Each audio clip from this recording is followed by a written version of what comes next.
Hey everyone, welcome back to another video. Today I'm going to be going over the most recent episode of Monday Night Raw from March 23rd. So yeah, how we usually do these reviews is that I go over all the matches and segments, I rank them, and give the full show a rating at the end of it. So yeah, let's go right into it. So wow, I'm messing up a lot, but yeah. By the way, I'm in a lot of pain right now. I just got 2 shots and blood taken out of me, so yeah, I'm in pain. Yeah, to whoever tried killing me when I went to Raw, to whoever tried killing me, I hate you. I'm gonna find you, and I'm gonna make sure this happens to you. I'm gonna make sure you're gonna feel all the pain I'm feeling right now. I swear, I'm gonna make you feel it. All right, but the show started off with Brock Lesnar and Oba Femi for the second week in a row. It's another good build. I mean, yeah, I love the way they handled this one as well. What had happened here? Oba just came back to the ring, and yeah. By the way, Paul Heyman cut a really good promo. First of all, like saying how overhyped Oba Femi was and Brock Lesnar's track record at WrestleMania. So yeah, but then after that, Oba Femi came down, marched to the ring, and then just stood tall over Brock Lesnar once again, made him look weak. Or not weak, but like, you get what I mean. He basically stood tall. That's it. Clotheslined him over the ring, and he stood tall. I love how they're doing this, and I love how Brock Lesnar is really putting Oba Femi over right now. Like, he's just selling so well, and like, that just tells you alone that the match is going to be good. Because, like, what's it called? Because if Brock Lesnar is selling well for you, because he didn't sell for Ilya Dragunov, by the way. This is the same guy who just did not sell for Ilya Dragunov. If he's selling well for you, it's going to be a good match. Because he's going to put all of his effort to make sure that guy goes over. I almost died right there. But, yeah, I'm going to give this segment a 4 out of 5. However, I do want to say that I hope they make Brock stand tall so that he won't be destroyed every single week. We kind of want this to be an even matchup with Oba winning, obviously. But we want this to be an even matchup, low-key. Or at least I do. I don't want Brock looking weak every week. It's got to be something different. So, yeah, 4 out of 5 to start off. Dude, I'm watching opening day right now, and the Mets are just killing the Pirates. They're up 7-4, and the bases are loaded. Damn, they're about to die. But next up was the Usos versus the Vision. This was basically a half-assed match that nobody really cared about. Only thing memorable about this is that Jey Uso is starting to like get into that that territory where he's just losing his shit. LA Knight came out, helped them, or tried helping them win or whatever. Then Jay just got the brass knucks. Instead of using them like responsibly, or at least trying to be like slick about it, he ends up just killing the entire. He ends up just like punching Logan, punching Theory, and just going off with those knucks. And yeah, got himself DQ'd, but this is building up to Jay being more like losing his emotional focus more. Honestly, I would not be surprised if it's building up towards Jay versus LA Knight. I don't like it, but it is what it is, I guess. So, yeah. They might lose the titles next week, and I feel like Jay's going to crash out even more LA Knight versus Jay at WrestleMania. Or they could possibly do, like, Jay versus Jimmy last minute, but nobody wants that, so. Well, I mean, we'll see. That match was half-assed. Like, nobody really cares about it.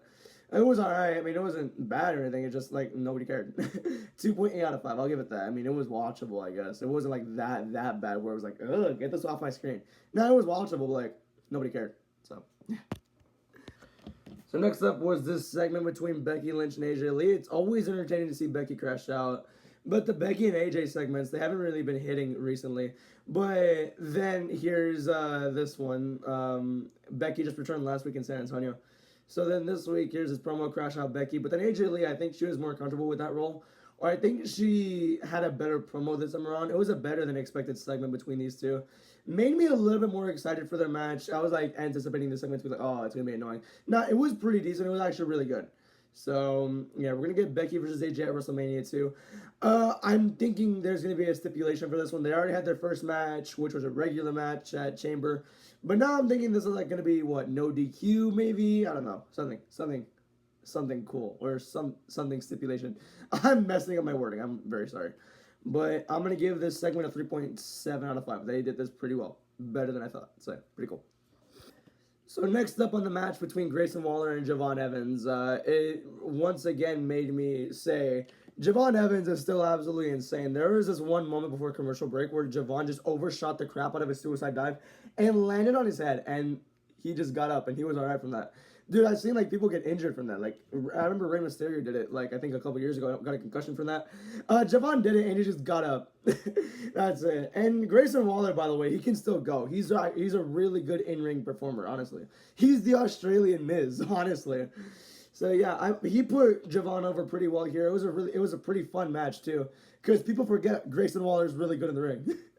But yeah, I'm gonna give this a 3.6 out of 5. So yeah, let's move on. So next up was the segment between Paul Heyman and Seth Rollins here. I thought this segment was well done. I thought it was really good. Everyone's hating on it, but I thought it was really good. I thought it made the storyline more intriguing, and it made Paul Heyman look more of a douchebag. Yeah, before Seth came out to the ring, Paul was basically having like a little surrendering promo. Like he was like, "Oh, whatever happens, happens. Brock is now gone, or Brock is no longer my muscle. The Vision is now down to 2 people. So if Seth wants to come kill me, he'll come kill me." Basically something like that. And then Seth came out, the cops show up. Brock Lesnar's in the same building, by the way. I'm kidding, that doesn't matter. But the cops showed up. And they took Seth away because apparently Paul Heyman put a restraining order like midweek last week or something. So how many foul balls is he hitting, dude? My goodness. I'm sorry, I'm watching the game. But yeah, Seth came out to the ring and then Seth got cuffed. And then Paul's like, "You're going to jail." And then he just says the most craziest things that I just don't want to repeat because, in my opinion, I thought it was a little bit too far. Like, damn, dude, that's a little demeaning towards Becky, right? And to his daughter. Like, he basically said, "I'm going to adopt your daughter after you." After your wife goes on to, like, oh, well, I don't want to explain it. But, yeah, I guess Seth was okay with it. Because why would they say this on TV if Seth wasn't okay with it? Like, I mean, unless they just improvised it last second, why would they say this on TV and make Seth work with it on TV? Like, it just, Seth had to have been okay with it. Like, people are freaking out because they're saying, "Oh, Seth wasn't okay with it." They're trying to depict Paul as like this really bad guy or something. But no, I just think Seth was okay with it. I don't think they'll be that unprofessional and mention all that. I mean, this is how the '90s used to. This is how they used to do promos back in the old days. So I don't see why it's such a huge issue now. I'm okay with it, I guess. But I thought it was insane. It made me go like, "Oh, damn, that's crazy. That's too far." But that builds to the story way better.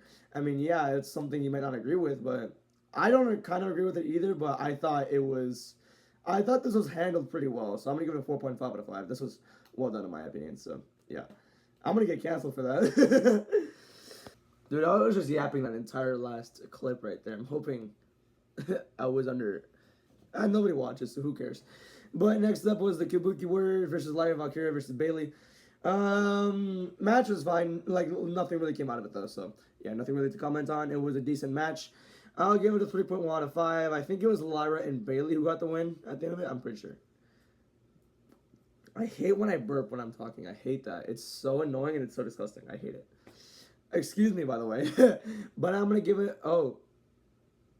Another run just came in because they walked him. Holy crap, the Pirates are terrible. They took Paul Skeens out in the first inning. I'm sorry, I digress. But the match was decent. Nothing really much there. I'm going to give it a 3.1 out of 5. And that's it. That's it. But I would like to say, I hope they capitalize on this Io Sky, Oscar, and Kairi Sane storyline and have them have a match at WrestleMania.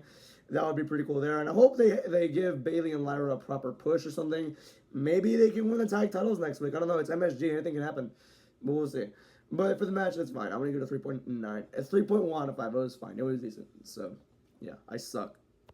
Alright, main event match. The IC Championship. Dude, I swear. I told you in the beginning of the video I'm sick. And I still am. I feel like crap right now. I just want to get this over with. But yeah, the main event match was and it's hot in here. So it's hot in here, dude. Wow. The Intercontinental Championship between Dom versus Penta. It was just there. Actually, by the way, before this happened, Liv and Stephanie had one of the most craziest brawls ever. Not the craziest brawl ever, but like, it was insane enough to where they were taking huge ass bumps on like hard concrete or whatever it was. Like, they were like going rough back. Like, when they reached backstage, they were doing rough bumps back there. Because my gosh, they look stiff. I'm hoping they're both okay. He was safe at first. It's 9-4 Mets. Awesome, y'all. Damn, the Pirates are terrible. Alright, but those must have been some stiff ass hits or something, dude. That's crazy. And for the match, they half-assed it, basically. The only reason why this match was made was for Finn to return and cost down the match. Predictable booking, honestly. Nothing. It's not surprising. Although I do hope they don't use the IC Championship to play second fiddle to the Judgment Day anymore, because now I don't think Dom should be in the picture anymore because Finn just cost him and now they're going to break up into their own feud. Let's see what Penta does now with the IC Championship. So, yeah, I'm going to give the match a 2.9 out of 5. They half-assed it. No one really cares. Or, it was like a second fiddle match. So, Yeah, let's move on. Moving on, we have the main event segment between CM Punk, Roman Reigns, and the Usos. First of all, CM Punk just dissing Jey Uso and Jey Uso, and Jey actually came out first and was crashing out like crazy. And Jimmy was just trying to hold him back. He's like, and Jey was just crashing out, which was honestly a little entertaining because it just makes me think like, what is Jey gonna freaking do if he's not holding back? What is he gonna try and do? And then Roman came out. Jey was like, Joe, spear him now. Get this man out of here, bro. And Roman just killed him. And Roman put him through a table. And Punk was laughing. Like, Punk was not phased. And Punk was like, I got in his head. He needs help, not me. I just think that segment was done beautifully well as well. Like, you have all these story dynamics they added right before WrestleMania. I don't know how the next segment will go, but this one was done pretty well. I like that we finally got something, like, insane, like them fighting or whatnot. Like, how do I explain it? I'm glad we finally got something of substance. Like, it's not just these two talking. Like, we finally got some action within this feud, which is pretty cool to see. So, yeah, I'm going to go to 4.5 out of 5. So, yeah, that's about it there. Here are the rankings for the matches. My favorite match was the Grayson Waller versus Javon Evans. That was the match of the night for me. And my favorite promo was obviously the main event promo there. Yeah. I might be biased giving it a 4.5 out of 5 because I am a big Bloodline fan. I've always been a Bloodline fan. I might be biased, but I don't care. It's my review. It's my opinion. Screw you. I'm going to give the show a 3.8 out of 5. I thought it was pretty enjoyable. It was a really good build to WrestleMania, too. I think every segment had its own type of build, except for some matches. Like, Usos had the Jey Uso build, Brock and Ova, Becky and AJ. Javon having a good match. Paul and Seth, whatever they're building to. I think Braun's going to come back. I'm not going to lie to you. I think he is going to come back. You're building to the tag team division next week. You're hopefully building to the Io, Asuka, and Kyrie match at Mania. You're building up Dom versus Finn at WrestleMania, and you're obviously building more of the main events. So, yeah, I thought this was well done here. Yeah, that's about it. I'm going to give it a 3.8 out of 5 like I just said. So, yeah, that's going to do it for this video. Everybody, thank you for watching, and have a good night. Goodbye.